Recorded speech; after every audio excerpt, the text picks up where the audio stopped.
Good evening, everyone. Thank you for coming to the first school board meeting of 2018. We're going to start the night with our Superintendent, Aston Osai, and the spotlight of our special guest of honor, Jim Yarosh and Bruce Richardson have retired after 16 years of service to the school board, and we had a great time honoring them at a reception in the cafeteria, but now we have a little more honoring to do, so let's get started. Thank you, Vice Chair Waters. First, if we can just start off by giving these two long-standing 16 years of service, committed community members, not only to the city of St. Louis Park, but to the St. Louis Park Public School District, a round of applause, please.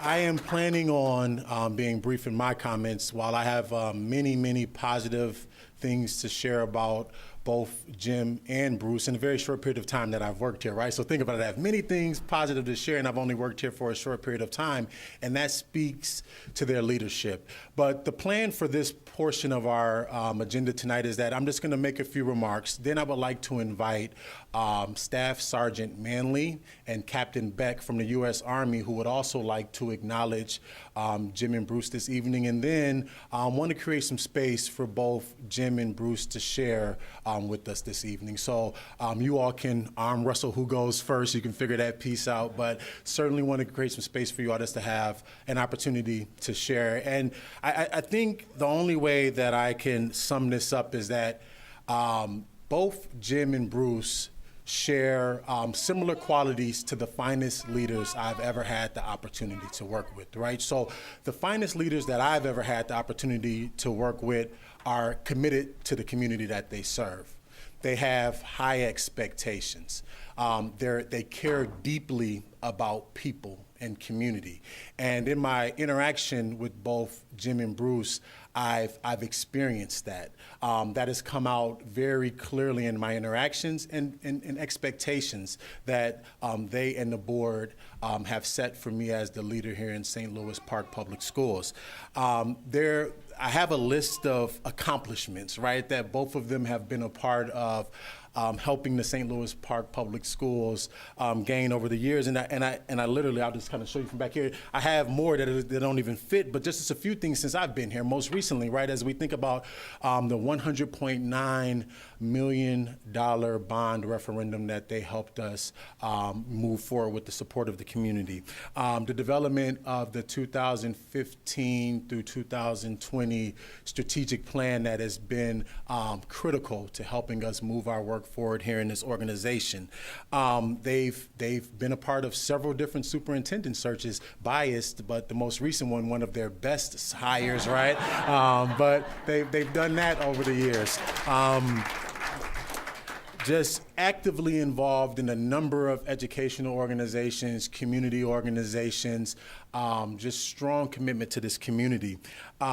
16 years, right, of your life you've dedicated to the student, staff, and community here. And there are no words that can just thank you for your time.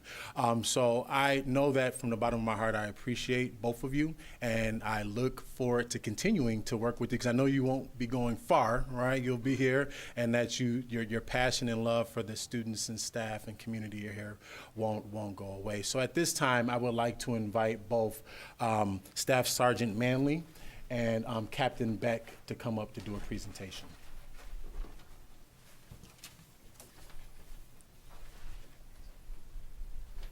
You can come. I don't need it, sir. Okay. I don't need it. Well, actually, it's the mic. Yeah, it's Okay.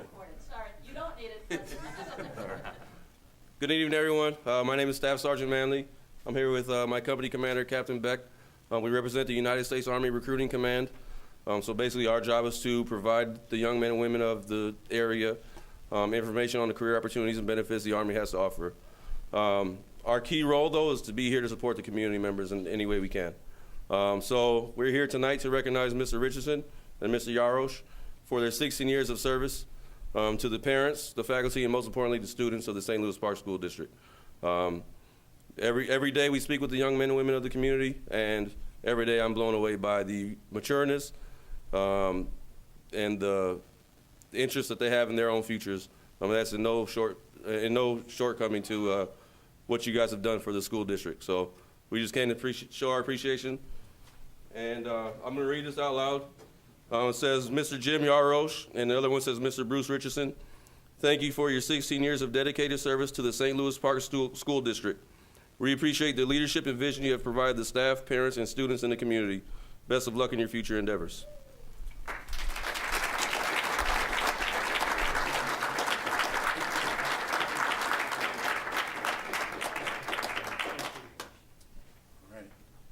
Thank you, Staff Sergeant Manley and Captain Beck. At this time, I don't know if we have any particular order. Bruce, since you're sitting closest to me, would you be willing to come up first? All right, great, thank you. And if I can just, the certificate that Bruce is receiving, it just reads, essentially in recognition of 16 years of service as a school board member for the St. Louis Park Public School District. So thank you for your dedicated service to our students, staff, and families. Thanks. Yeah, appreciate that.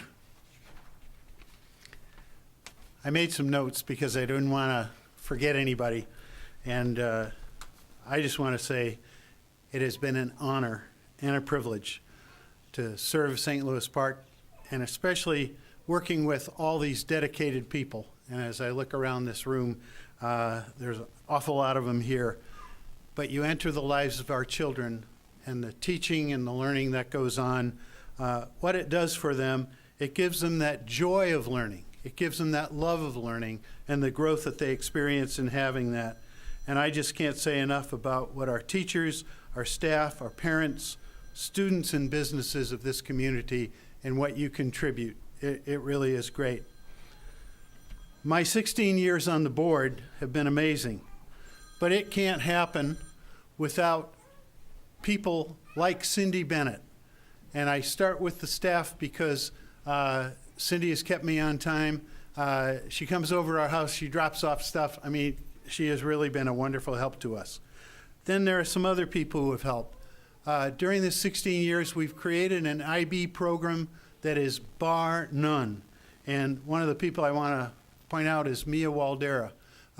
Me as a coordinator at the middle school for IB, and with all that she and the other IB coordinators have done, has absolutely been amazing. And this IB program has put us on the map. When I was volunteering at the middle school, there was a principal there named Les Bork. Still here. This particular principal said something to me. We were working together on a mission statement, and it became create, engage, ignite. To create rigorous academics, to engage students in rigorous academics, to make sure that they're safe, and make sure that once they're ignited, they know where to go and to contribute to our community. And I said, Les, what should I do about this school board? He said, Bruce, you can do a lot as a private citizen. You already have. But he said, on the school board, you have the vote.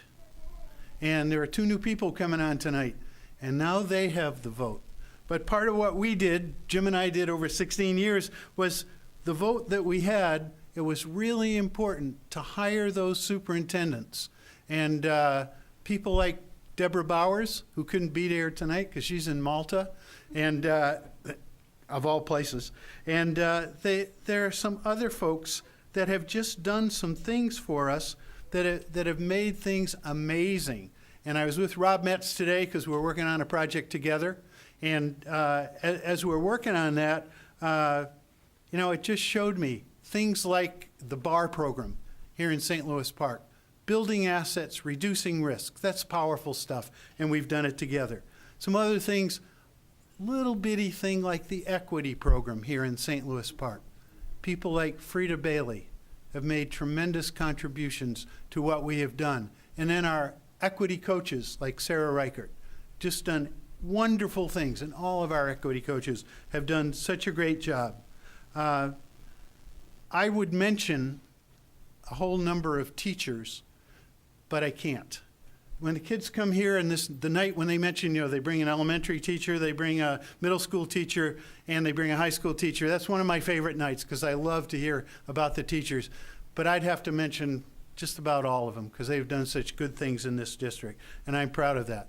Last but not least, I want to mention Aston. I met him a few years ago, and I knew how good he was. When I asked his boss, I said, what about this guy? And she said, and this is Kate McGuire, the principal, or the superintendent in Osseo, and she gave me the finger. And she said, "You leave him alone." I knew how good he was when Kate did that, because she is great. And so, Aston, we're glad you're here, and we're glad for your contributions. He mentioned passing the referenda. No community passes referenda by 80%. You guys are amazing. I'm so proud of that. And one of the things is that passing that with the new Performing Arts Center. That is exciting, and pushing for the arts over the years. I've enjoyed that part of my experience, and that has really been cool. Thank you for investing in those students. They're the best investment we can make, and we'll continue to do that as a community, and I'll continue to help raise money as a part of our foundation. And also thank you for all the foundation board members who showed up tonight too. Thank you, teachers, students, principals, administrators, all the support that we have in this district. It's very powerful. And you put in place the policies that this board makes, the policies that now Mary and Ann will be a part of making, and that's powerful stuff. And so we thank you for implementing those things. Finally, I want to thank my family. Mia knows the speech so well, she's been giving it as we've been going along here. My daughter Molly, my son-in-law Chris, Audrey, I thank you guys so much. I also have an extended family. Megan, my adopted daughter, Pastor Tim, thank you for being here. My church family, and the guys' book club. Even the book club showed up tonight. That was pretty neat. So I do appreciate all of that group. Your wisdom inspires me and helps me to continue to grow. Thank you all. When I first ran for the school board, I would tell people that I was married to a school teacher. And when I didn't know about education, I just had to go home and ask her.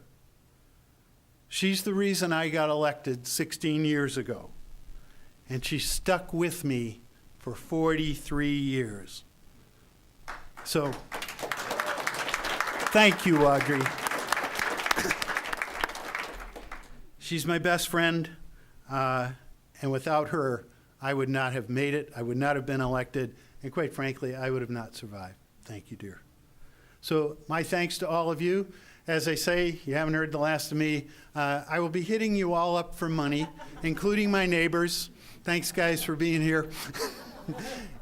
And we're going to raise $1 million over the next year. Thank you all.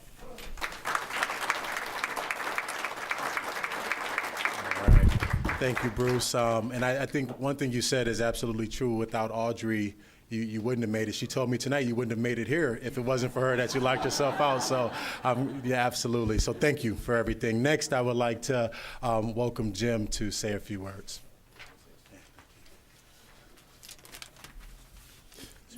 Oh, thanks so much. So I think first I want to say thanks for this honor and the reception. It's probably the first reception where I never had a cookie or a cupcake. Usually I'm good for one or two for sure, you know, but it was sort of an inauspicious start when in 2001 when I was kind of wrestling with the decision to run for the school board. I had a 2-year-old child, and I had a friend kind of encouraging me, and I always had a passion or interest in education just for what it could do for kids and people's lives.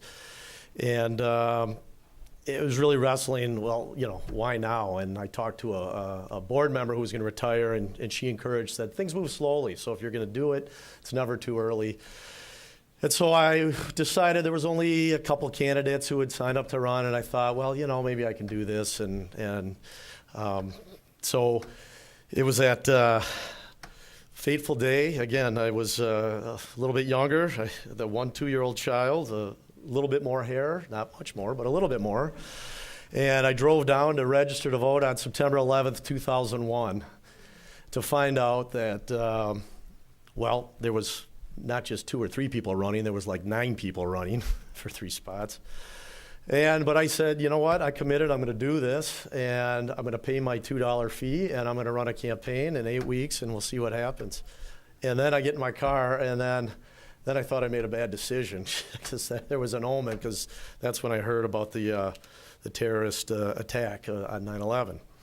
So that's how it started, and then it was the first board meeting we had, and I'm sure Bruce will remember this.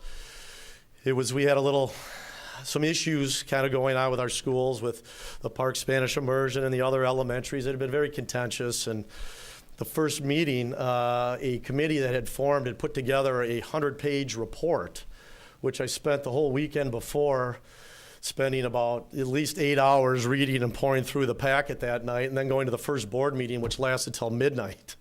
And then after those kinds of things, I was thinking, what have I gotten into? And fortunately, they weren't all like that. But anyone who's talked to me about the public school, they know that I really enjoyed my public service. I really enjoyed this community, being part, doing what just being involved, and especially in the schools. Just humbled by the opportunity to give back to the school district that gave me so much, where I wasn't always the model student, but eventually got there. It took me a while. So I have a passion for education, and just like I said, the impact that education has on kids' lives and what it can do, the arc of someone's life can completely change it. And to have a part and a role in that is powerful, and something that I've been honored and privileged to do. Public schools are immensely important public institutions that can truly change people. And I'm proud to have served as a member of this board and accomplished the things we had, and particularly in St. Louis Park, the community where I grew up. We got on this board, and the year before, there was a negative fund balance. For years, we could operate the schools on about 12 hours. And by the time now we leave, and the board has exceeded our goal of where we should have a fund balance. And that's been fun to be part of that, and been able to add and provide really good opportunities for kids. So countless times during my tenure, I've been told, it's just got to be a thankless job. I mean, being on a school board and, having to cut things. But I got to tell you, it's not a thankless job in St. Louis Park. I'm sure Bruce can echo it, the number of times that people, and look at the turnout tonight, people just came to say thank you, even during the toughest budget cut times, where people are like, God, I'm glad someone's willing to do it and listen and take the time and the opportunity to do it. So really, it's been an honor and a privilege, and you don't do it for the thanks or that, you do it because you want to do it, but it's certainly nice, and it's been great to be part of this community. So I leave the board feeling really positive about where we're going, and for good reason. The direction of St. Louis Park Public Schools is strong, and we're headed in the right direction. We have a really strong, capable new superintendent. We passed a very impressive bond and levy referendum, which is really going to impact the education for our kids, the quality of our facilities for a long time to come. And we have fortunately found 2 replacements that will carry on our long tradition of board excellence. This has historically been a really well operating board. I've heard from people in other districts that they'd like to take their board here so they could model and see how a high functioning board performs. And that's an honor. I've heard that on multiple occasions. And our strategic plan is strong. We follow it, and it has some really good things there, and chief of which is that all kids, we're going to make sure that all kids achieve. So I have my thank yous, to the public, the tremendous support and passion. Julie's been with me. We'll stop. We'll be in Byerly's, and someone will grab my ear, and I never, she'd be pulling me out, but I got to get my 2 cents in on why we're doing what we're doing, and just to hear at any time. And you know what? And that's great. That's what it's about. And people are passionate about here. And every time we had to make a budget cut or something was really tough, we heard about it, as we should. And, and I think we made better decisions because of it. But it's partly, the community demands it. So my past and present colleagues on the school board, what a wonderful collection of people. And many of them showed up here tonight, some of my former colleagues. I learned a lot from them. I always had an ear, to listen and to learn and figure out there's a lot of little nuance to public education and finance and just how you run a meeting and how you think about things, and I learned a lot. And so they're good people, they've done a good job, and it's been fun to serve with people who care. Every board member that I work with in 16 years, and there's been a lot of them, I counted it, I forgot the tally, but has done it with the best of intentions. And it was about whether right or wrong, but they did it because they thought that's what was best for kids, not because they had some personal agenda about how they did it. And people were always open to listen, and that's super important, and I've appreciated that. Superintendents, I've worked with 4 of them, hired 3 of them. Barbara Pulliam, Deborah Bowers, Rob Metz, and Aston Osai. Really dedicated, wonderful, hardworking people. These jobs are super tough. You're on call all the time. Literally, you might get that call at midnight, and there's a gun threat, bomb threat, whatever it is. What are we going to do? They're dealing with issues that they've had no training about. They're educators, and yet they got a real estate issue. But they're responsible. They're the CEOs, and it's a really hard job. And as time goes on, and they say that it's really, you're in the line of fire a lot of times, and it's a challenging job. And so they're hard workers, and they did a really excellent job for our district, all of them. Bruce, the district staff. I mean, one of the things is, we've had incredibly low turnover. I mean, just the staff that we've had have been here. It's because they like what they do and they like where they're doing it. St. Louis Park has had a reputation of being innovative, and I think they've been appreciative of that fact. Our staff works hard. They put in long hours. They're here tonight. And they will answer phone calls and respond to questions, and it's just been a pleasure to work with them, and they've been very good people, and again, very professional, and they care a lot about their jobs. Bruce. I met Bruce several years before we actually decided to run for school board. I was at his house stuffing envelopes for one referendum we were doing, never thinking that I'd ever run for school board, just that I wanted good schools for my kids, which I didn't have at the time. But Bruce and I have usually seen eye to eye, not always, but I don't know that we've ever had a really vocal disagreement. We may have talked at each other, but never even sternly. But I just think we agreed a lot. And that's one thing about this board, very collegial. It's kind of a different way of politics. I mean, we have a set of facts. We look at and we analyze, and a lot of our conclusions are done by unanimous consensus, and that's not an accident. We may start from different spots, but when you distill the information, what school you're going to close, it's really a nice way to operate. And it didn't always work like that, but for the most part, it did. And Bruce and I, we were elected together, and now we go out together, and he's been a great colleague and a friend, and so I appreciate your service and our relationship. My friends, super supportive of me, my friends. Get a little emotional because of it, because I have friends who, they're here because of me. They don't have kids in the district. They're here. They supported me. They were part of my campaigns. They contributed money. They showed up here. I mean, my wife gets on the phone and gets them here, But you couldn't ask for a better group and support group. I mean, they were thrilled. They've always been interested when I want to tell them what's going on. They knew it was important to me, and they've supported me all the way, so that's been appreciative. And my family, my parents were super proud, super supportive, and that was the foundation originally. I mean, how many times do we hear, my brother's here, but my dad couldn't go one lecture without the importance of an education. You got to get. I mean, that was just instilled from day one, and so I don't know how they stuck with me, because I spent more time in the hall in first and second grade but somehow, I mean, once I settled down, I could actually get something done. But like I said, my brother and sister-in-law here, my niece, they They were very supportive in campaigns. My oldest brother was in the military who could register to vote, lived out in D.C., and all of a sudden was a Minnesota voter, got to vote for me one year. That was kind of exciting, but they were, they were very supportive, let me know that they were proud of the service I was doing. And then my immediate family, my kids, Sophie, Sadie, and Arnie, I think they appreciated my role as a school board member, my involvement. They thought it was weird that, I knew their teachers, or their teachers would talk to them about, wait, isn't your dad the guy on the board?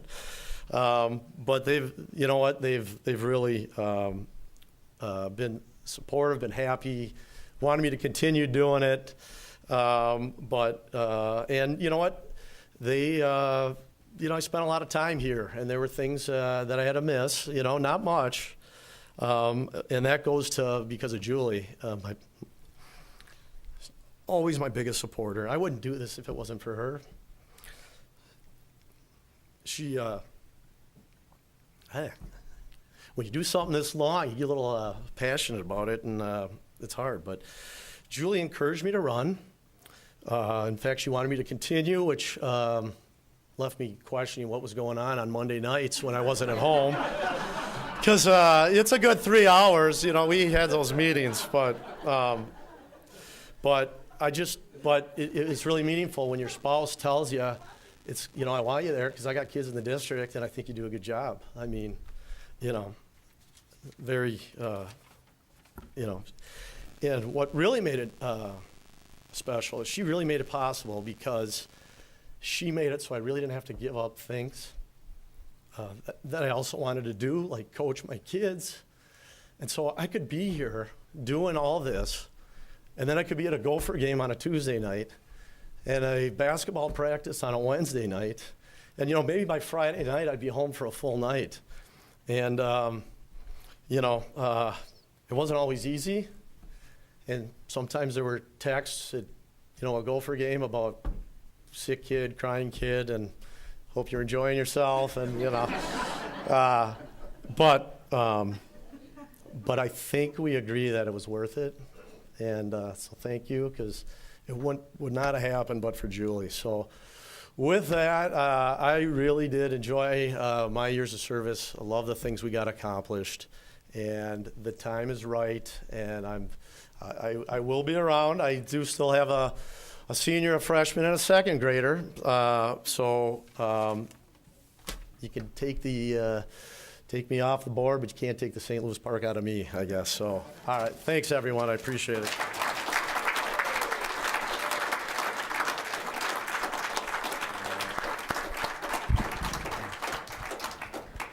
Well, thank you, Bruce and Jim. That concludes our spotlight for this evening, but hopefully you all have just taken an opportunity to take in the evening, take in the reception, and as you look around this room, I was thinking to myself sitting back there, not very often do we have this many people. Well, you all know 16 years worth of meetings. It's not very often that this many people come out, and as a leader, I always look for the evidence of my impact. And what I would offer to you is that this is evidence of the love and care that people have for you because of the contribution that you've made to the community, but most importantly, because you're great individuals. So thank you all for your leadership. I'm just gonna ask that if we could take a picture, and then we'll be taking a break right now. So those of you who aren't excited to stay for all of the additional information we're gonna be sharing, please feel free to leave at this time. Thank you. Thank you all for coming.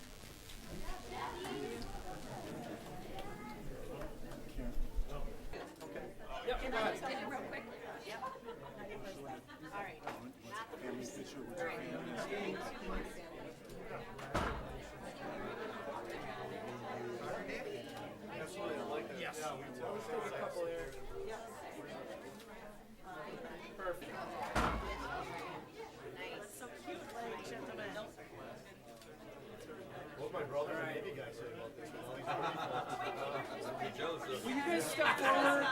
I'm done. Somebody else? Dad, you're all right, sorry. No, my turn. 1, 2,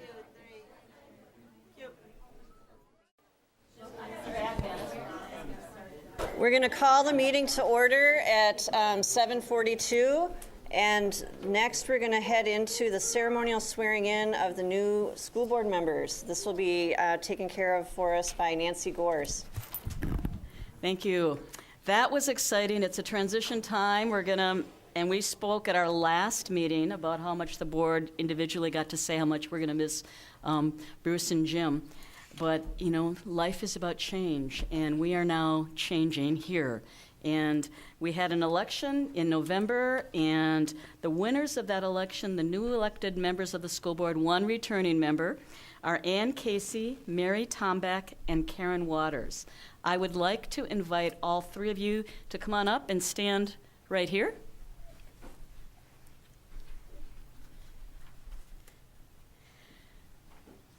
And I want to congratulate you on behalf of the school board and the community. We are thrilled to have you with us.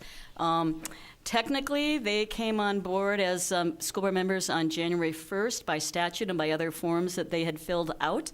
But this is our ceremonial swearing in, where we do this because it kind of conveys the significance of what journey they are about to embark on.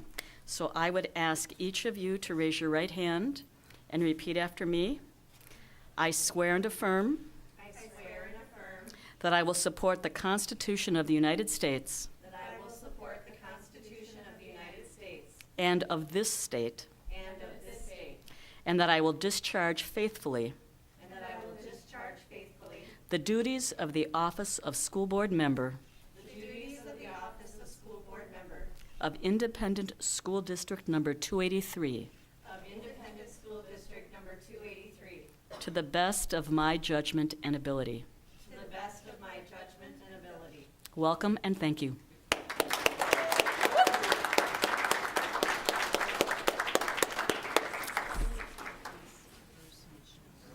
So there are seats up there for you. Come join us.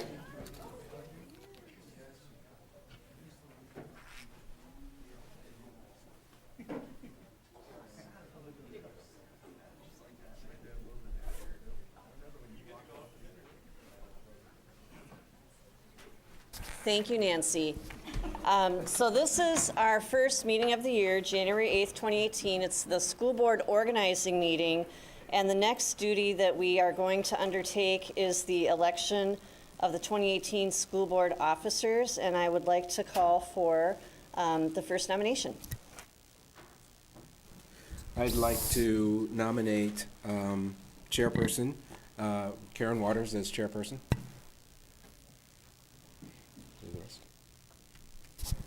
All right. So Karen Waters is nominated. Is there a second? I second that. All right. Is there further nominations for the office of chair? Are there further nominations for the office of chair? If there are no further nominations for the office of chair, the nomination process is closed and we will now vote. All those in favor say aye. Aye. Opposed? The vote carries 7-0. We will now call for nomination for vice chair. I would like to nominate Nancy Gore as vice chair. Nancy Gores has been nominated for the office of vice chair. Is there a second for the nomination? Second. Nancy Gores has been nominated and seconded. Are there any further nominations for the office of vice chair? Are there any further nominations for the office of vice chair?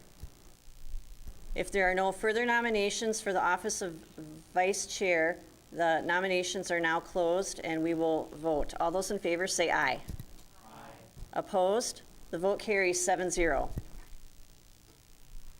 We will now entertain the motion for nomination for clerk. I would like to nominate Joe Tatalovich as clerk. Joe Tatalovich has been nominated as clerk. Is there a second? Joe has been nominated and there is a second. Are there any further nominations for the office of clerk? Are there any further nominations for office of clerk? If there are no further nominations for the office of clerk, it is now closed and we will take a vote. All those in favor say aye. Aye. Opposed? The vote carries 7-0. We'll now call for the nomination for treasurer. I'd like to nominate Jim Beneke as treasurer. Jim Bannicky has been nominated. Is there a second? Okay, Jim has been nominated and seconded. Are there any further nominations for the office of treasurer? Are there any further nominations for the office of treasurer? If there are no further nominations for the office of treasurer, that is now closed and we'll take a vote. All those in favor say aye. Opposed? The vote carries 7-0. Thank you. We have that part of the meeting organized. So now we will go on to the approval of the agenda. It is recommended that the school board approve the agenda for January 8, 2018 as it is presented. This includes the superintendent's report, study session topics, review of calendar 2018-2019, as well as the first review of 2019-2020, resolution for bond expense reimbursement, the district office space lease agreement, school board compensation, school board listening sessions, policy development second reading 427 workload limits for certain special education teachers. There is an attachment, number G, discussion of the school board on various committee assignments and appointments. We have a consent agenda that includes for the organization of the school board, an action agenda including policy development, second reading 427, workload limits for certain special education teachers, approval of school board compensation, resolution of bond expense reimbursement, district office space lease agreement, school board listening sessions. We'll finish up with communications transmittals and then adjournment. So I will propose a nomination, we're going to vote on this. All those in favor of this agenda, say aye. All right, thank you. We need a motion for this agenda. I move the agenda as proposed. Moved by Jim, seconded by Nancy. All those in favor, say aye. Aye. Opposed? That carries 7-0.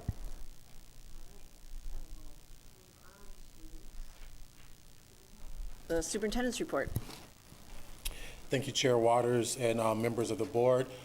First, I would like to just start off by welcoming our new board members, Mary and Ann. And I know that both of your families just snuck out, but I wanted to thank them.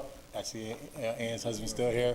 Just wanted to thank both of your families as well. Hopefully they'll watch this video recording of your first board meeting, because as your board colleagues will tell you that not only is it a full-time job for you all, but it will be time away from your family. So thank you for your commitment to St. Louis Park Public Schools.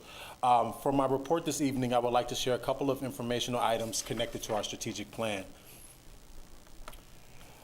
Specifically, I would like to share an informational item connected to Strategy 3, which states that we will collaborate with our diverse communities authentically and systemically, to build collective ownership and accountability to achieve our mission and mission outcomes in accordance with our core values.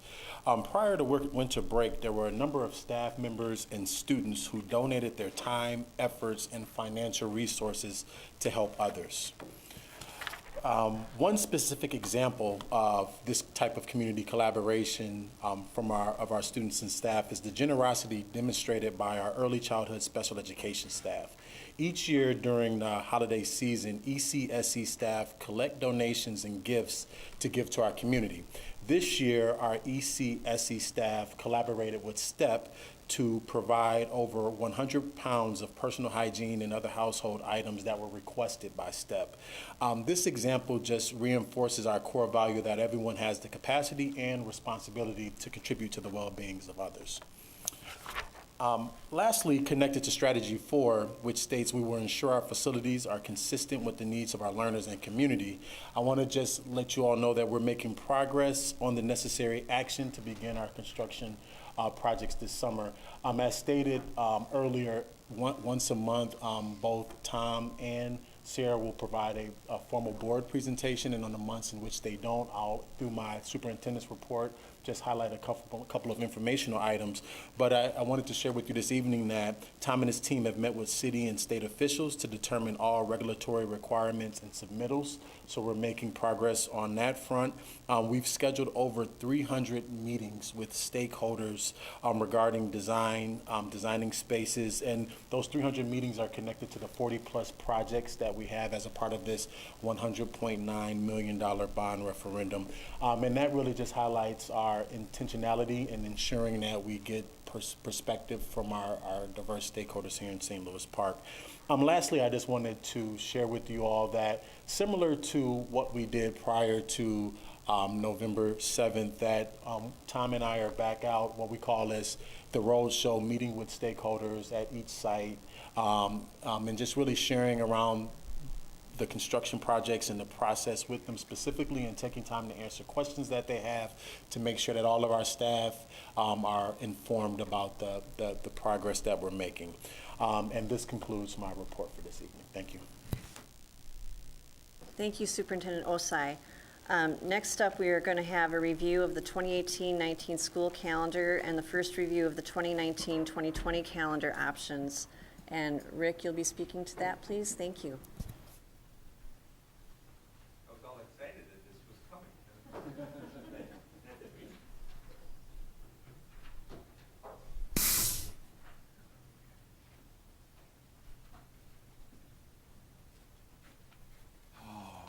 Okay, I can never do this because this is way over here and I'm going to do my best to zoom in a little bit.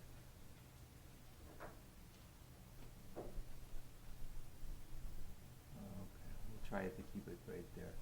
And board members have this in your packet, but chair, members of the board, superintendent, welcome all. We have brought this calendar for the 18-19 school year last year, and just a quick reminder, typically we bring the board each year 2 calendars, the one that's going to come up for next fall, and then the one that would be the year after that. So we have 2 calendars in front of us. As we build these calendars, there's some constraints that we're working with.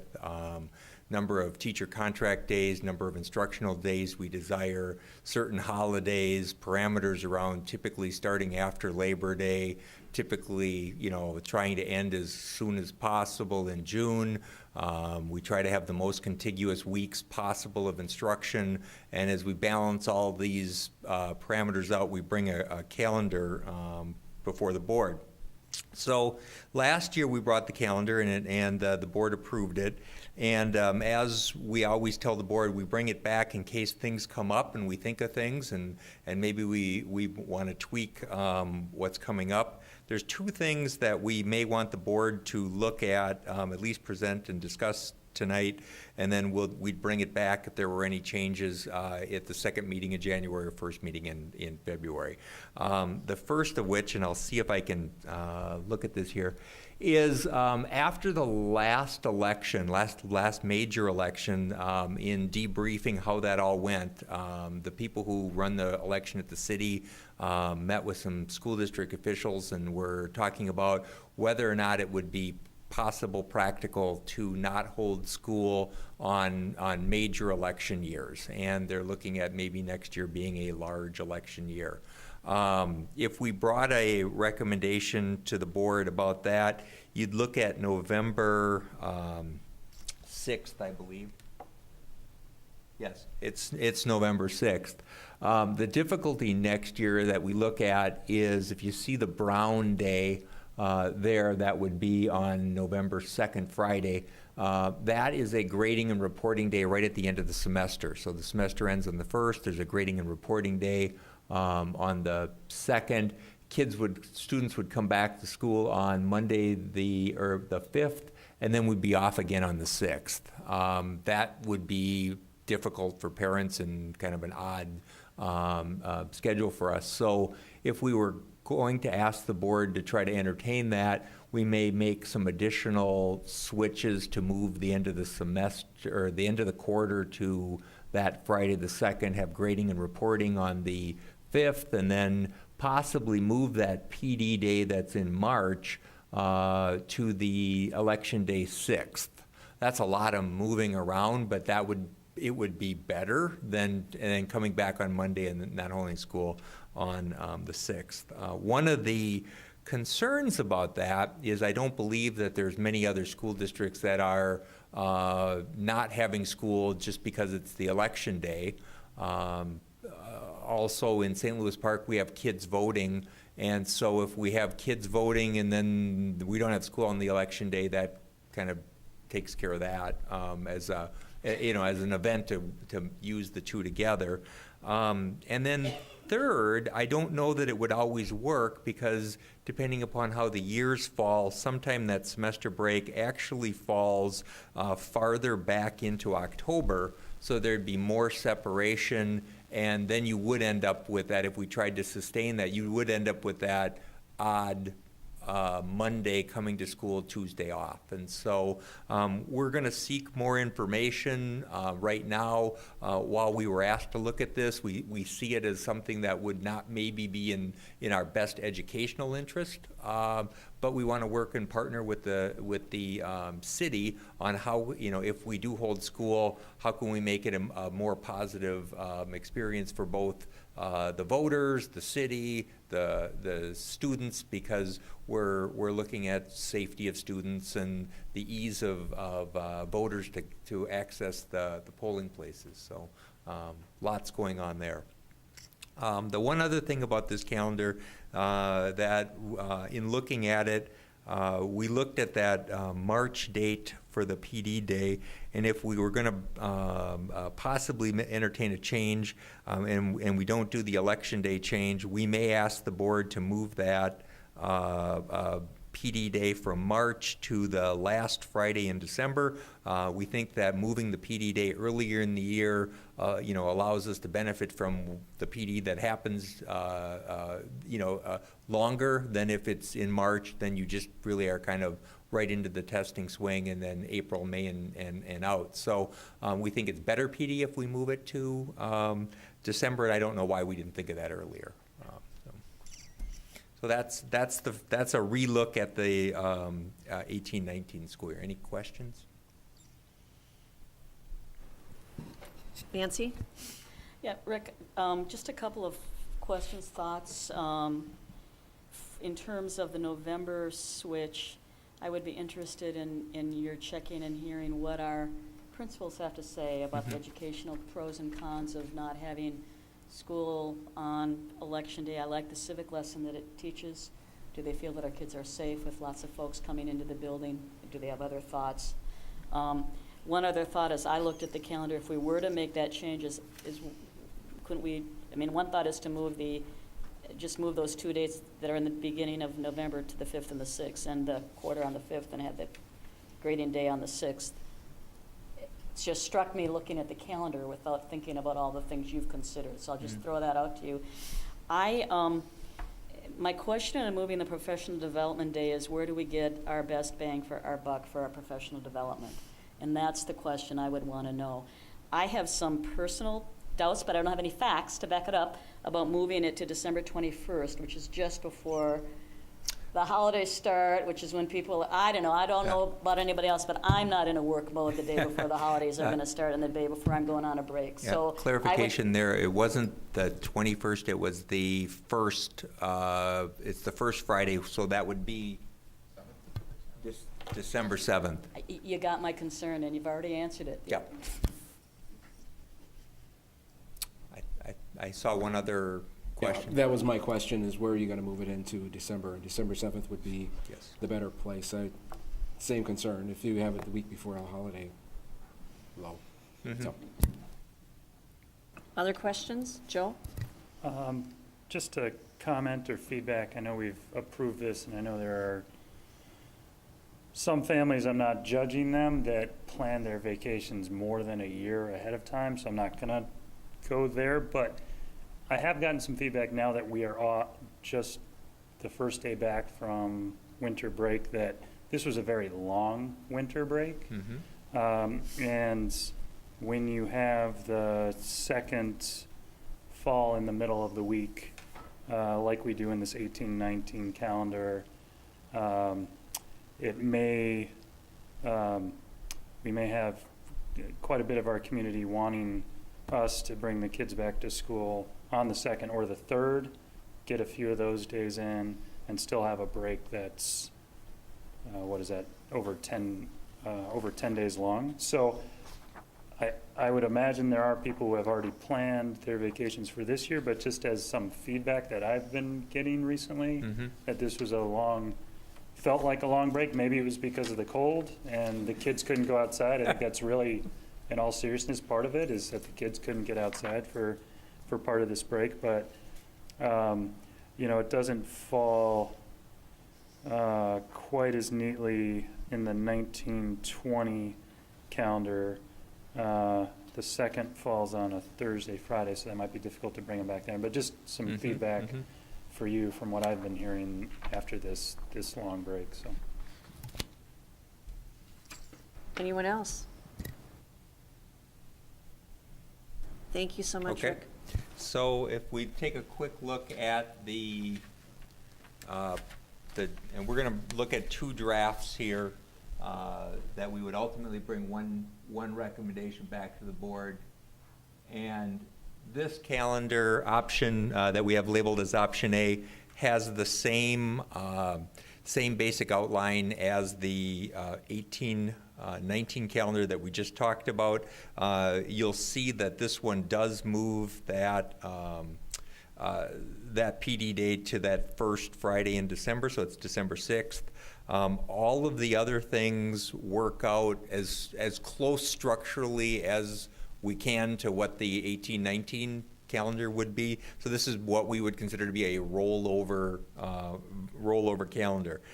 Because of the way the dates fall, we would end up having school until June 11th, and that's just one of the pieces to note.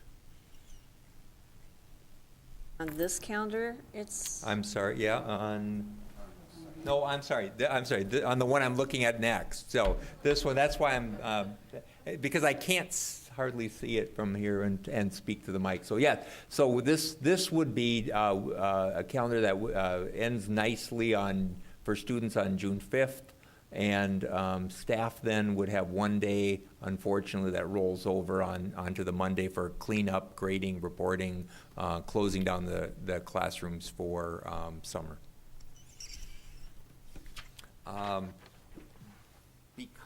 Because we have anticipated a lot of construction coming up, we were asked to at least put together a calendar that may allow for a longer construction season.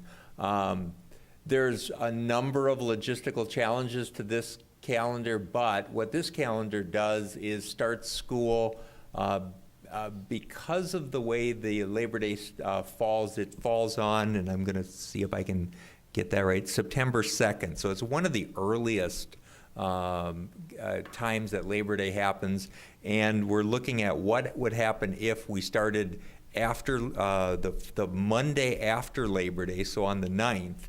And if we start school the Monday after Labor Day, it would give us an extra week to wrap up projects for construction projects that summer.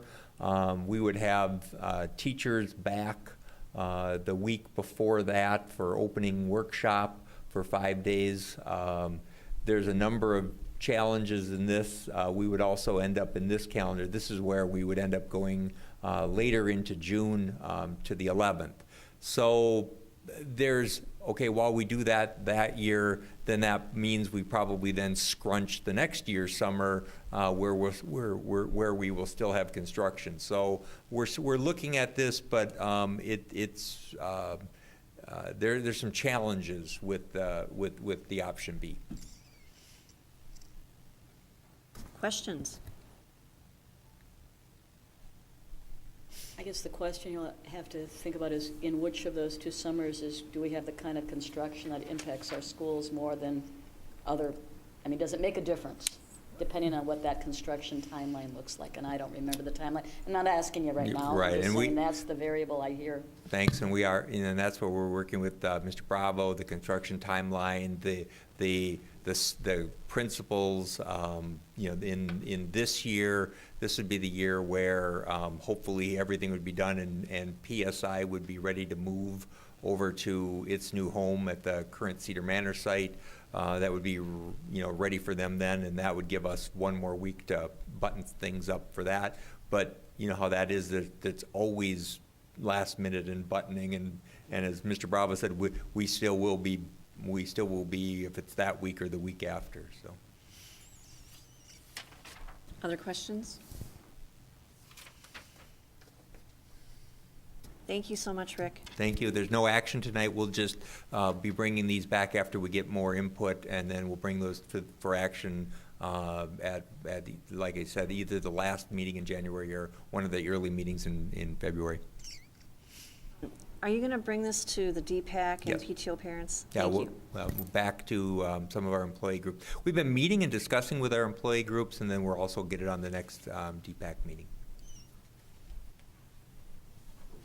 All right, the next item on our agenda is the resolution for bond expense reimbursement by Sandy Salen.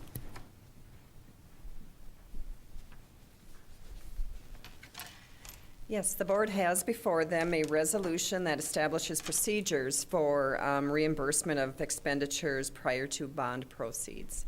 And this is governed by the Internal Revenue Service, so we have to abide by certain standards if we want to spend money on the bond prior to getting the issuance. And with the our facility manager has identified some potential need for that. It's not going to be extreme. It's only a few weeks before we have the sale, but there has been some items that have been identified over these last week that actually was bond referendum projects that we decided to do this last week that we could get reimbursed for through the bond proceeds. And they're identified on the review and comment as the project list. So what we are asking the board to do is take a look at this resolution, and what this resolution is establishes procedures, like I said, for the district to be able to do that. And what it would entitle or require us to do is we have an official intent to enter into a declaration, which would allow the superintendent and the business director to enter into an agreement based on the expenditures that need to be approved. So with that, that's all I have, unless there's any questions.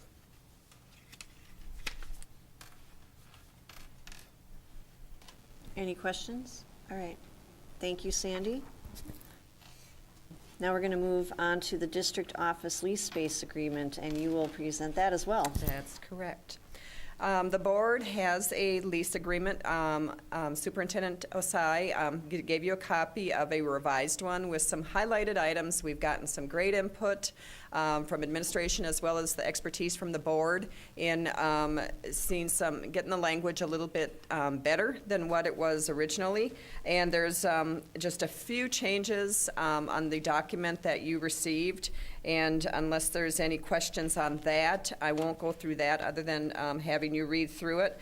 But there was a last minute one that I would like to go through with you that isn't included in that packet. And I think what I'll do is I'll show it on the overhead to see if this is some language that you would agree with.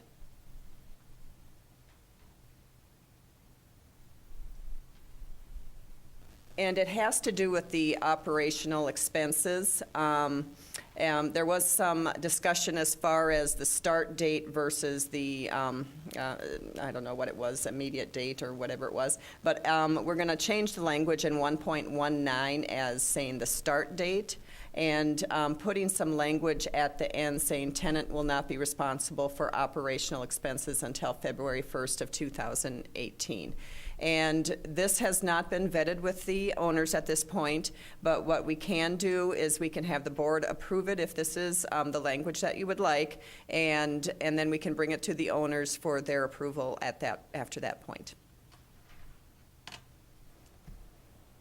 And what is, the intent of that is just to make it crystal Clearer. clear what the start is? That's correct. To make it clearer as far as not having the district being responsible for those operational expenses until February 1st. Because in the actual contract, it says that we will not occupy that space until February 1st. For lease, and that's basically for the leasehold improvement process. Thank you. Other questions that people have on the lease?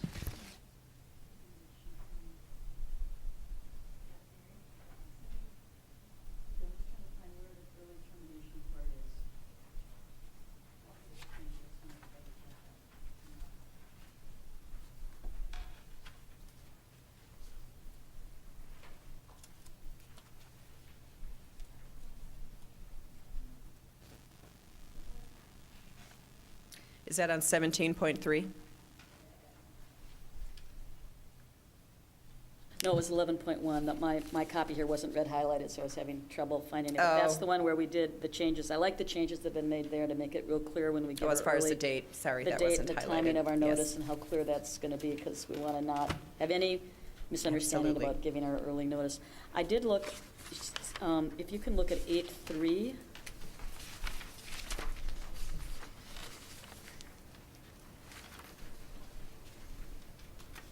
Sixth line down, use or, are you with me yet, Sandy? Mm-hmm.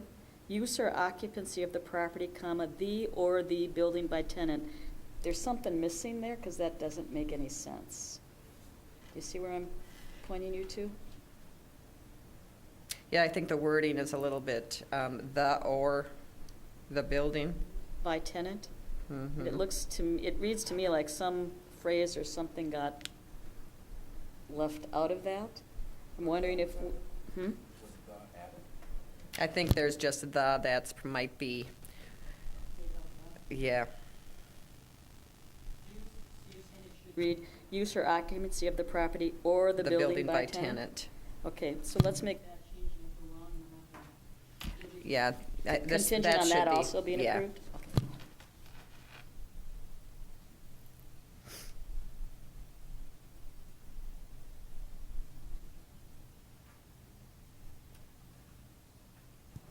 Where was that one again, please?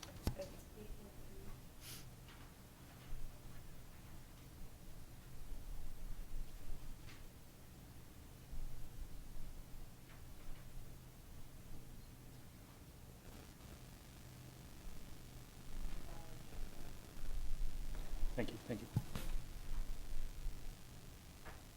Anything else?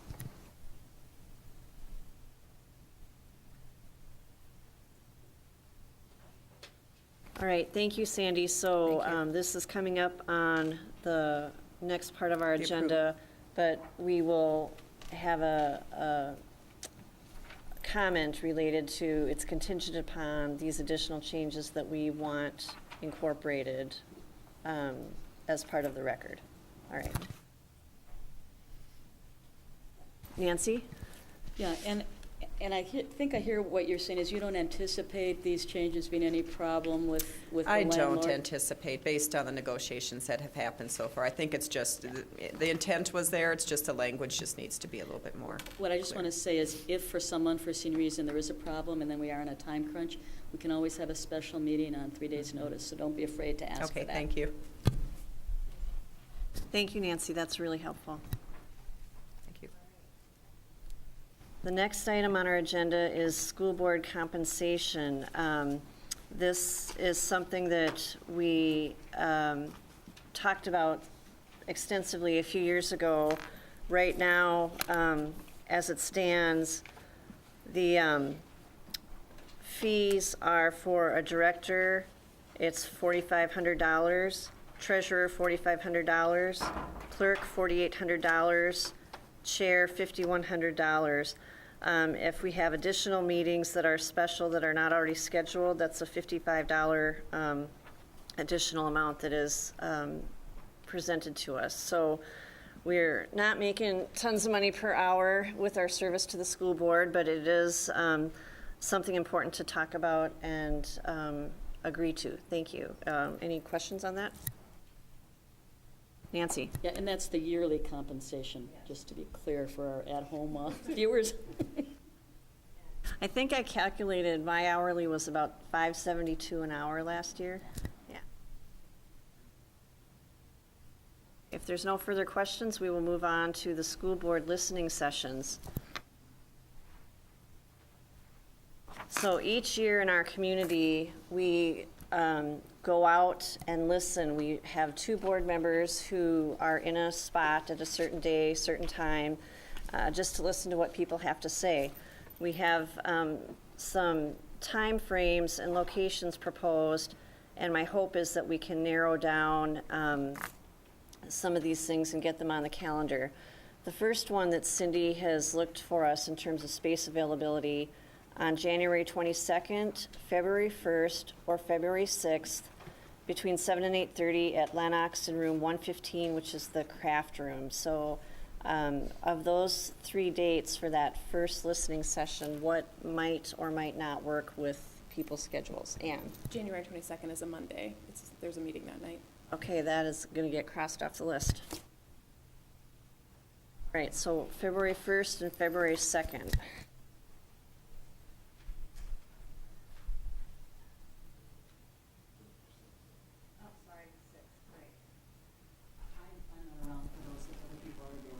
Okay, well, and you did the spring one, so you might get a pass. On the 6th, there's precinct caucuses, and I don't believe we can hold any meetings or any other events on those nights. That's right. Looks like we're settling on February 1st, which is a Thursday. Are we in agreement with that? Do we see any other potential issues or pitfalls? Amazingly, there's nothing on the city school calendar for that day. We can determine at a later time which 2 board members will be at that location, but it will be Thursday, February 1st from 7 to 8:30 at Lennox in room 115 in the craft room. The next set of options she gave us were March 17th, March 24th, March 31st, or April 7th, 10 to 11:30 a.m. at the middle school media center, rooms 1 and 2. So if we could turn our attention to March. March 24th and 31st are both during spring break. Spring break will have started on the 23rd.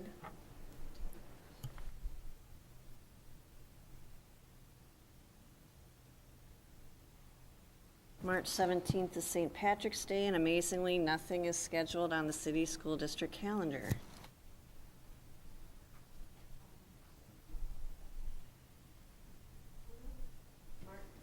March 17th and April 7th are the 2 other options we're looking at. Yeah, Nancy? Karen, one thought one question I have is where will we be, and maybe it doesn't matter 3 weeks apart, in any budgeting issues? Because it would be good to have a listening session at around the time we're having budgeting talks in case people want to come talk to us. I would think later would be better than earlier if that's a variable, but I'm just asking the question. I would, Chair Waters, members of the board, I would say March, or that April 7th date instead of March 17th date. We certainly will be having conversations around staffing and allocations to sites. And also April 7th, those conversations would be continuing as well. So I would say either one of those dates could potentially work. April 7th is the last day of Passover. Is that something that we need to be worried about if we're looking at a 10 to 11:30 in the morning time frame? It's a Saturday, yeah.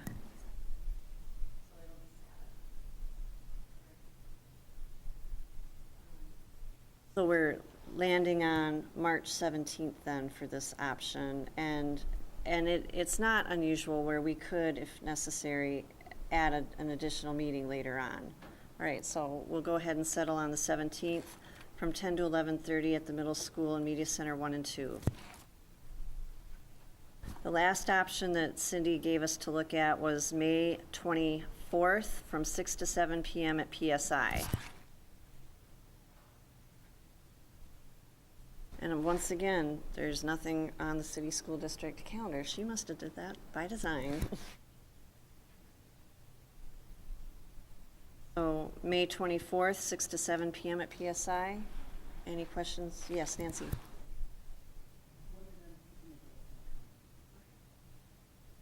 I just would like, and Joe's been with me at a couple of these where we've been, notably at PSI, not tried it on a Saturday at the middle school yet, where it is hard. A couple of things have been problematic in that. One, it's hard for people to know where exactly they're going to find the media center if it's not their school.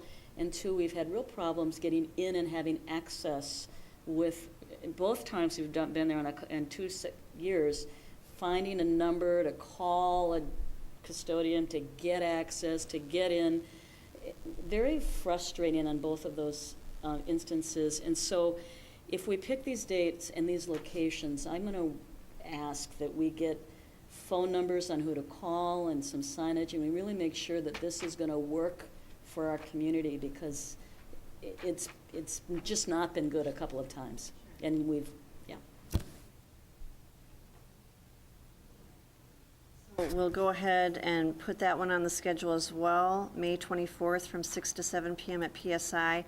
I did not notice a particular location, so we'll have to narrow that down because that complex is, oh, it does say Media Center. Okay, thank you. So the Media Center is in the west part of the complex, and you're right, there's multiple doors. We would need to do some signage on that. Okay. And the school's locked up and they're keeping it safe, and it's not part of the community center part, and there just were, I think, different understandings with the folks in charge with the keys, and it was problematic. We had no power. Duly noted. All right, moving along. Policy Development, second reading, number 427, workload limits for certain special education teachers. And this is going to be presented by Superintendent Osai. Yeah, so at our last meeting on the first reading, I know that Tammy had an opportunity to share a little bit about the policy and give board members an opportunity to ask any questions that they may have regarding it. Are there any additional questions at this time since that first reading and having a chance to reflect on the policy?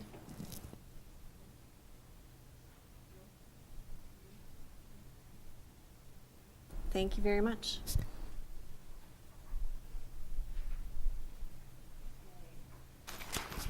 Item G, discussion of school board on various committee assignments and appointments, and there was a spreadsheet included. And we'll have a little bit of discussion about our future involvement with ECSU. So on the spreadsheet, one of the things that we highlight is the liaison positions. So Ann Casey has graciously agreed to take over Aquila for me. Ken Morrison is at Peter Hobart. Joe Tatalovich at Susan Lindgren. Mary Tombeck graciously agreed to take on the middle school. Jim Beneke is at the high school, and Nancy Gores is at PSI. The next thing that we need to talk about are the boards, committees, and assignments. The Association of Metro School Districts is asking us to have 2 people in addition to Superintendent Osai participating. I believe Joe attends those meetings when he can. We listed it as ad hoc. We're looking for a second person who can attend as they're available, and Ann Casey has agreed to do that. Next item, Athletic Advisory Committee is Ken Morrison. City Planning Commission, Joe Tatalovich through May 2019. Community Education Advisory Council, Jim Beneke and Ann Casey. Intermediate District 287 is Nancy Gores. Lennox Senior Program, Nancy Gores. MSBA Legislative Liaison, Ken Morrison and Jim Beneke. SNAC, the School Nutrition Committee, Ken Morrison. The St. Louis Park Business Council, part of Twin West, Joe Tatalovich goes when he can, and anyone else is also able to go if they would like. The St. Louis Park Education Loan Fund, Dollars for Scholars, and the School Foundation, Mary Tombeck has agreed to join that. Bruce Richardson did mention tonight he's going to stay involved with that. He's looking to raise $1 million this year for that organization. Joe Tatalovich will stay with STEP. Aston Osai and ad hoc people for the TIES board, along with the District Tech Committee. I will stay with the West Metro Education Joint Powers Board. We have City Human Rights Commission appointments, Robert Griggs through May 31st, 2018. City Parks and Rec Commission, Tiffany Hoffman through May 31st, 2019. George Focus and Peter May through May 31st, 2018. And I did need to have Cindy clarify that particular date.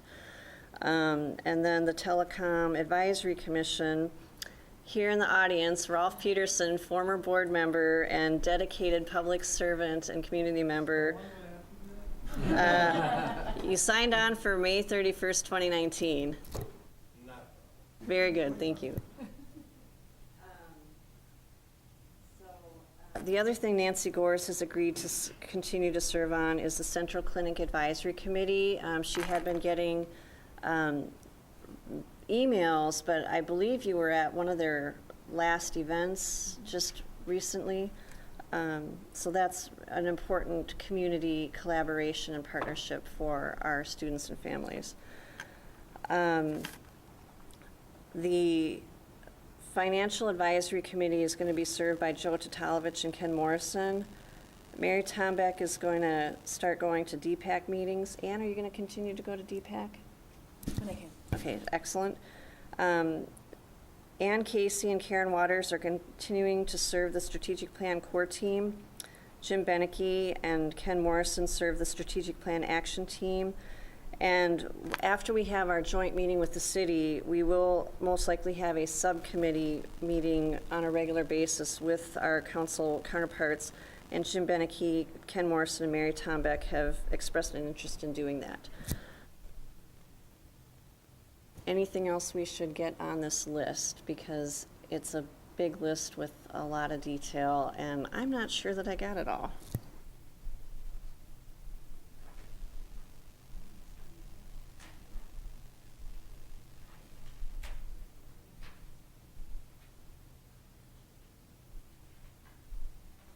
We're going to be getting the monthly updates for the construction from Tom Bravo and Sarah Thompson.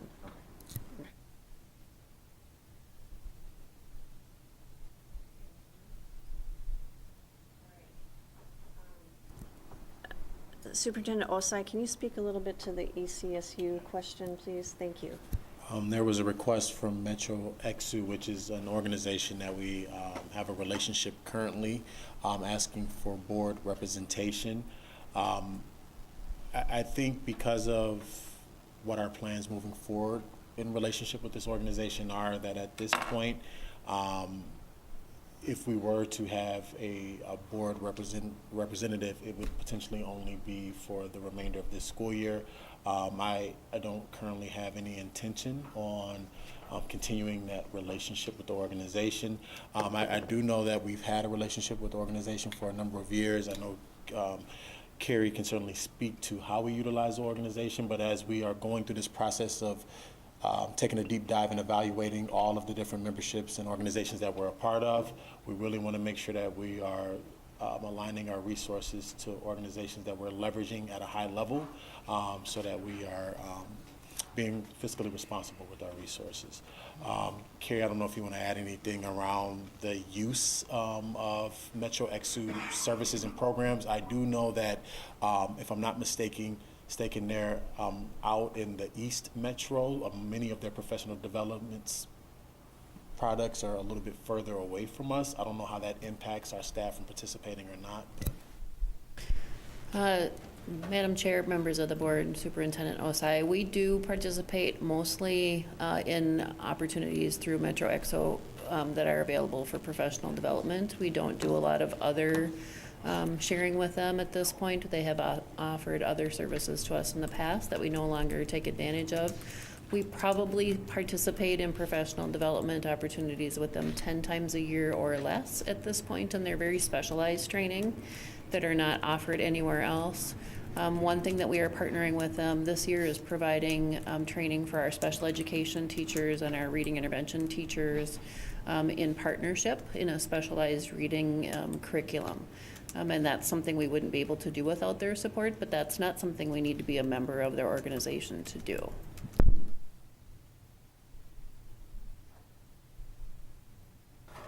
Could you explain that a little more, if possible?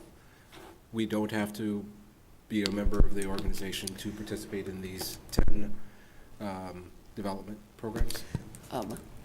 Our membership provides us with a reduced fee for registration for the events that they hold. The cost of our membership does not offset the savings we get because we still have to participate, or we do have to pay a participation fee for every event we attend. So if we're only using them 10 or 12 times a year, or maybe through a special event, it still might be more fiscally responsible to just pay the full fee for the activity that we choose to do, rather than the membership fee and the registration fee. Thank you.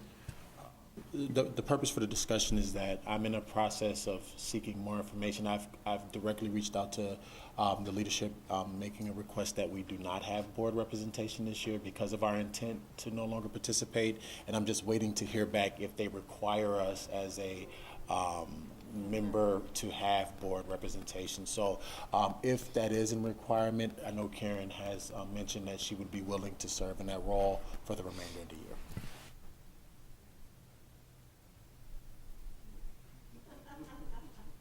All right, so moving along to the consent agenda, it is recommended that the school board approve the consent agenda for January organizational meeting of 2018.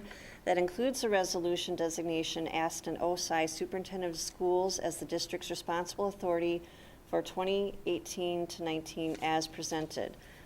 So looking for a motion for that. Moved by Ken, second.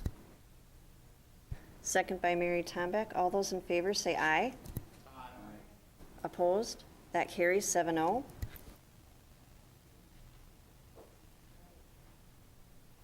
The action agenda, moving on to the policy development, second reading 427 workload limits for certain special education teachers. It is recommended that the school board approve the second reading of policy 427 workload limits for certain special education teachers as presented. Is there a motion for that? Moved by Ann, second.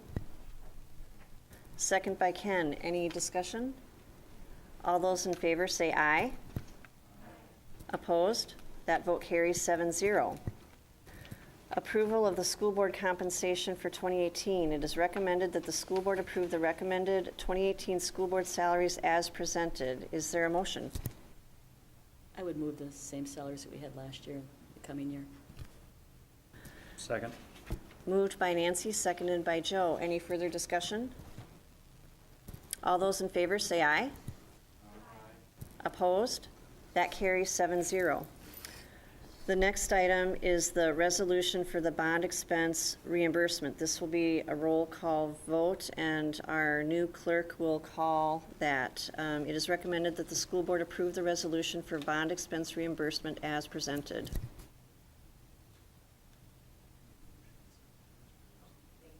Is there a motion? Moved by Jim, second. Second by Ann. Joe, thank you. Ann Casey. Aye. Jim Beneke. Aye. Karen Waters. Aye. Ken Morrison. Aye. Mary Tombeck. Nancy Gores. Aye. Joe Tatalovich. Aye. Vote is 7-0. Thank you.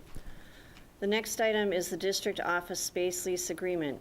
It is recommended that the school board approve the district office space lease agreement as presented with some contingencies. And Nancy, would you like to address those? Yeah, I would make that motion with a contingency on the language that was shown to us as an addition by Sandy, and with the deletion of the word "the" in that other 8.3 paragraph. So a motion by Nancy with those additional items. Is there a second? Any other discussion? Yes, Nancy? I just want to thank the district staff for listening to some of the concerns they heard and taking such quick action to get them fixed or remedied or improved, because everything can always be made just a titch better. So thank you. Right, Joe? The second was by whom, please? Mary? Thank you. All right. Ann Casey. Aye. Jim Beneke. Aye. Karen Waters. Aye. Ken Morrison. Aye. Mary Tombeck. Nancy Gores. Joe Tatalovich. Aye. Vote is 7-0. Thank you, Joe. The last item is the school board listening sessions. It is recommended that the school board approve the selected dates for the 3 upcoming 2018 school board listening sessions as presented. Is there a motion for that? So moved. It would be February 1st, March 17th, and May 24th with the details in the information we have. Moved by Nancy, seconded by Ann. All those in favor say aye. Aye. Any opposed? That carries 7-0. Communications and transmittals.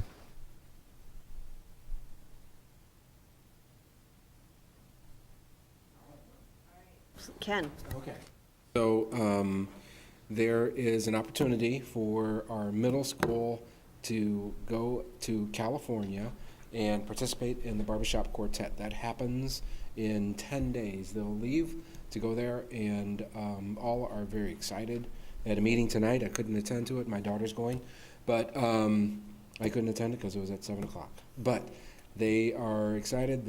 All their paperwork's in place. They have pretty much funded everybody with the exception of 6 people at this point. So all that wanted to go are able to go, and there's a nice mixture of girls and boys and races. So happy to see it happen. How many kids total are going? There are 60.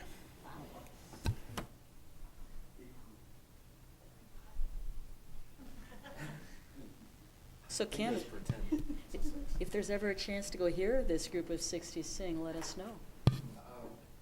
I will certainly let you know. Yes, and maybe I'll email the Douglas and see if he can bring them here anyway. Maybe they can practice before our next meeting. So one item to talk about on Thursday, January 11th, it's the Minnesota School Board Association annual convention, and prior to that, Ann and Mary and Aston are taking their training, which is an important process, but that annual meeting has a seminar that's going to be presented by our former superintendent, Rob Metz, in conjunction with our just retired board member, Bruce Richardson, about the bar program. And so I will be attending that session as well as some others. And everyone on the board is invited to attend as it fits in their schedule, but our new people are required to go because of state mandates, especially on school financing. So thank you so much. Nancy?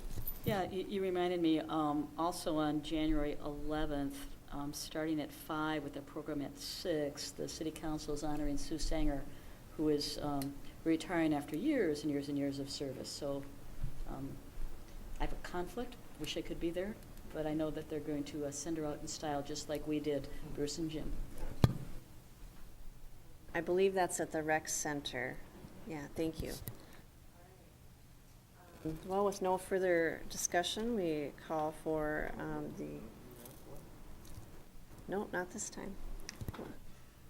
It's 8:41. Really? Really? So, is there a motion to adjourn?